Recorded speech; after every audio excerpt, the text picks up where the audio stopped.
আসসালামু আলাইকুম ভিউয়ার্স, আজকের যে ভিডিওটি দেখাবো আপনাদেরকে, এই বাড়িটিতে 3টি বেডরুম করা হয়েছে। তো আপনার বাড়িটি যখন কাজ শুরু করবেন তখন একটি বিষয়ে খেয়াল করলে বাড়ির খরচটি অনেক কম হবে।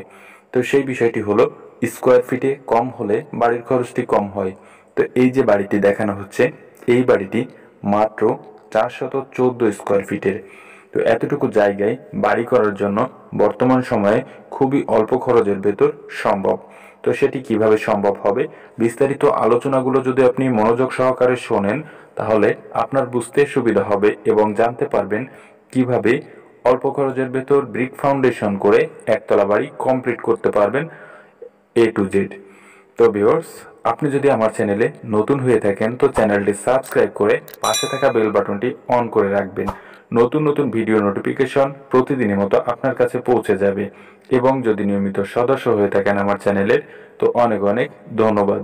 তো এখানে দেখতে পাচ্ছেন একটি বারান্দা করা হয়েছে এবং বারান্দার সঙ্গে একটি পকেট রুম এবং মেইন দুটি বেডরুম করে রাখা হয়েছে। তো এটি ব্রিক ফাউন্ডেশনের উপর করা হচ্ছে। তো ছাদ দেওয়া হয়েছে স্ল্যাব ছাদ। তো স্ল্যাব ছাদটি দেওয়ার জন্য এখানে 10 মিলি রড ব্যবহার করা হয়েছে এবং লিন্টনে ব্যবহার করা হয়েছে 10 মিলি রড। এখানে যে সিসি ঢালাই দেওয়া হয়েছে ফাউন্ডেশনটি করার সময়, তো সেখানেও 10 মিলি রড ব্যবহার করা হয়েছে। শুধুমাত্র লিন্টনের যে রিং ব্যবহার করা হয়েছে তো সেখানে 8 মিলি রড ব্যবহার করে করা হয়েছে। তো ভিউয়ার্স, এখানে সর্বমোট কত কেজি রডের প্রয়োজন হয়েছে এই বিষয়টি অনেক সময় আপনার জানার আগ্রহ থাকে। তো এখানে রড লেগেছে এ টু জেড সম্পূর্ণ জায়গা মিলিয়ে 1100 কেজি। তো 1100 কেজি রডে এখানে যা কিছু করা হয়েছে সব জায়গার কাজ সম্পূর্ণ হয়েছে ছাদ সহকারে। তো এখানে যে ইট লেগেছে এই বাড়িটি করার জন্য, তো ইটের প্রয়োজন হয়েছে 12,000। তো এই বাড়িটি ফাউন্ডেশনটি করা হয়েছে মাটির গভীরতা থেকে 1.5 ফিট গভীরতা, অর্থাৎ 1 ফিট 6 ইঞ্চি মাটির নিচ থেকে ফাউন্ডেশনটি শুরু করা হয়েছে। তো 1 ফিট 6 ইঞ্চি মাটি গভীর করার পরে 6 ইঞ্চি ধুলাবালু ভরাট করে সিসি ঢালাই করা হয়েছে একটি 20 ইঞ্চি সোলিং করার পরে। তো এটি শুধুমাত্র একতলা করার জন্য এভাবে করা হয়েছে। তো বর্তমান সময়ে এই বাড়িটি সম্পূর্ণ কমপ্লিট করার জন্য কত টাকা খরচ হবে এই বিষয়টি জানতে পারবেন এই ফ্লোর প্ল্যানটি দেখার পরে। তো এখানে দেখতে পাচ্ছেন ফোর্সটি করা হয়েছে 7 ফিট বাই 8 ফিট। এখানে একটি বারান্দা করা হয়েছে যা দৈর্ঘ্যের দিকে রয়েছে 14 ফিট 5 ইঞ্চি এবং প্রস্থের দিকে রয়েছে 7 ফিট। এই রুমটি রয়েছে দৈর্ঘ্যের দিকে 7 ফিট 5 ইঞ্চি এবং প্রস্থের দিকে রয়েছে 7 ফিট। এখানে যে বেডরুমটি করা হয়েছে দৈর্ঘ্যের দিকে রয়েছে 11 ফিট 5 ইঞ্চি এবং প্রস্থের দিকে রয়েছে 10 ফিট। তো এই বেডরুমটি রয়েছে 10 ফিট বাই 10 ফিট দৈর্ঘ্য এবং প্রস্থ। তো বাড়িটির সর্বমোট দৈর্ঘ্য রয়েছে 22 ফিট 8 ইঞ্চি এবং প্রস্থ রয়েছে 18 ফিট 3 ইঞ্চি, যার মোট স্কোয়ার ফিট রয়েছে বাড়িটির 414 স্কোয়ার ফিট। এবং এখানে জায়গার প্রয়োজন হয়েছে বাড়িটি করার জন্য 0.95 শতক জায়গায় এবং এটি কাঠায় হিসাব করলে আসবে 0.58 কাঠা জায়গা।